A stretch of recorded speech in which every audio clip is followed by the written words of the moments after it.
मध्यप्राच्य बढ़िला युद्ध गाजारे पुणी air strike कर इस्राएल युद्ध विरतिर मध्य हमास आड्डा को टार्गेट कर आईडीएफ 200 रु ऊर्ध्व जनकर मृत्यु घटी 300 रु ऊर्ध्व आहत होती पालेस्टाइन नागरिक रोहुवा शरणार्थी कैंप एवं स्कूल उपर आक्रमण कर गाजा स्वास्थ्य विभाग दाबी करुछि।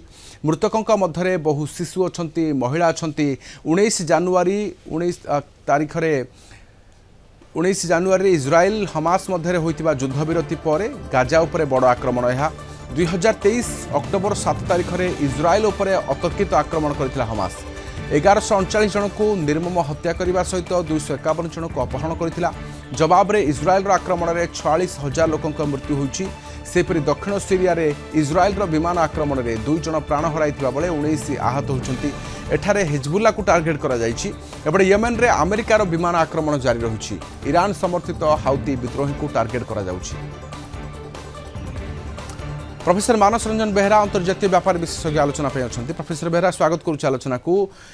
एयर स्ट्राइक को आपण कोन कहिबे गाजा रे वर्तमान युद्धविरति पर ये एयर स्ट्राइक एवं 200 मृत एवं एकाधिक आहत होछन्ति।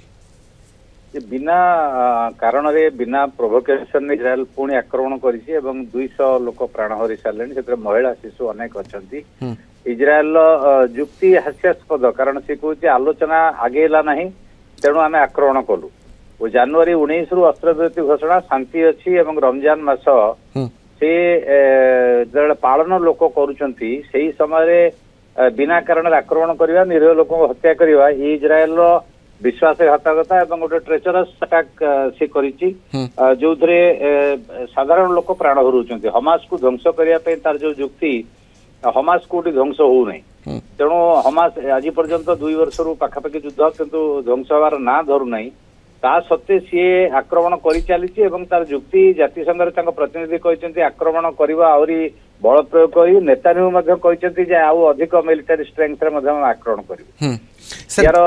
रक्षा मंत्री कहते इस्राएल नर्कर द्वार खोल गाजा रे नहीं से तो साम्राज्यवादी कार्यक्रम इस्राएल बिना कारण से युद्ध करुच्ची। पणबंदी मान मुक्त आहरी प्राय 2 दर्जन पणबंदी हमास कंट्रोल अच्छा मुक्त न करवा एवं मुक्त करने पदक्षेप न नवा आलोचना न करवा तापर पुणी आक्रमण करवा आक्रमण कले तो से पणबंदी मैंने मुक्त हो पारे ना तेणु जीवन को परोक्ष रिस्क रे पकई इस्राएल।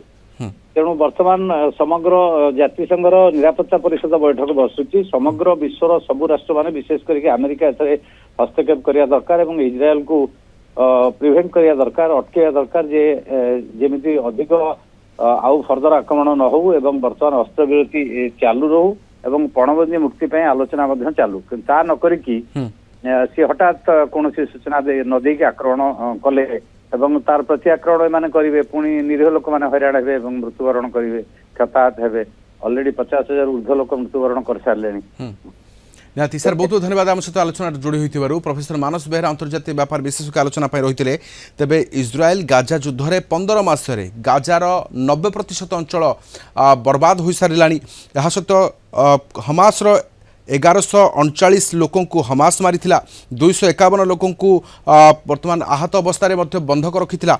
यहाँ परे इस्राएल पलटवार करथिला एवं पालट आक्रमण द्वारा 46,000 गाजार नागरिकों मृत्यु होइछि एवं यहाकु नै मध्य पुणी थरे आलोचना चलीथिला जे पणबंदी को मुक्त करवा अंततः युद्धविरति को नहीं गोटे सफल आलोचना हेबो किंतु यहा परे परे युद्धविरति असफल होइछि कि इस्राएल गाजा मध्य पुणी थरे आक्रमण करुच्ची अत्यंत जोरदार ढंग से भयंकर भाव आक्रमण करुच्ची 200 रु ऊर्ध्व मृत्युवरण करुछन्ति गाजा।